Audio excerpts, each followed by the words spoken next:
ഈ വിവാദം ഉണ്ടാക്കി മാർക്കറ്റ് ചെയ്യാന്ന് വെച്ചാൽ ഭയങ്കര രസമുള്ള പരിപാടിയാണ്. അതുപോലെ തന്നെ ഭയങ്കര ലാഭമുള്ള പരിപാടിയാണ്. 5 പൈസ ചെലവില്ല, പ്രൊഡക്റ്റ് നല്ല രീതിയിൽ റീച്ച് ആവും, പ്രൊഡക്റ്റ് വിറ്റ് പോകാനും സാധ്യത കൂടുതലാണ്. പക്ഷേ ഇതൊരു ഇരുതല മൂർച്ചയുള്ള വാള് കൂടിയാണ്. വിവാദം കയ്യിൽ നിന്ന് പോയി കഴിഞ്ഞാൽ കൂടുള്ളവന്മാരെല്ലാം നമ്മുടെ മണിച്ചിത്ര താഴിൽ ദാസപ്പൻകുട്ടി മുങ്ങുന്ന പോലെ നൈസായിട്ട് അങ്ങ് മുങ്ങിക്കളയും, നമ്മൾ ഒറ്റയ്ക്കാവും. ടർക്കിഷ് തർക്കം എന്ന സിനിമയ്ക്കും അത് തന്നെയാണ് പറ്റിയത്. സിനിമ കാണാൻ ആളില്ലായിരുന്നു. അപ്പോൾ പ്രൊഡ്യൂസർ വിചാരിച്ചു ചെറിയൊരു വിവാദം ഉണ്ടാക്കാം, ഈ സിനിമയ്ക്കെതിരെ വർഗീയവാദികൾ വാളെടുക്കുന്നു എന്നൊരു അഭിപ്രായം പറയാം, അതിനുശേഷം സിനിമ പിൻവലിക്കാം. വിവാദമായി കഴിയുമ്പോൾ ഒന്നുകൂടെ ലോഞ്ച് ചെയ്യാമെന്ന് വിചാരിച്ചു. അതല്ലെങ്കിൽ OTT-യിൽ വിറ്റ് നല്ല കാശുണ്ടാക്കാം. വിവാദമായി കഴിഞ്ഞാൽ OTT-യിലും കാണാൻ ആൾ കയറും എന്നുള്ളതാണ് സത്യം.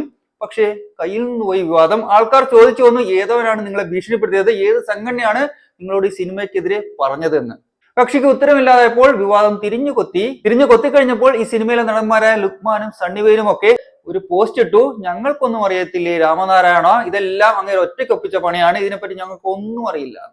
അതായത് പണി കിട്ടിയപ്പോ നിർമ്മാതാവിന് പണി കിട്ടി, ഇതുകൊണ്ട് ലാഭം ഉണ്ടായിരുന്നെങ്കിൽ ഈ ലാഭത്തിന്റെ പങ്കുപറ്റാൻ ഇവരെല്ലാം വന്നേനെ. അൾട്ടിമേറ്റ്ലി ടർക്കിഷ് തർക്കത്തിന്റെ നിർമ്മാതാവ് ഇപ്പോ ഊരാ കുടുക്കി പെട്ടിരിക്കുകയാണ്. എങ്ങനെ ഊരി വരുമെന്ന് പടച്ച തമ്പുരാന് മാത്രം അറിയാം.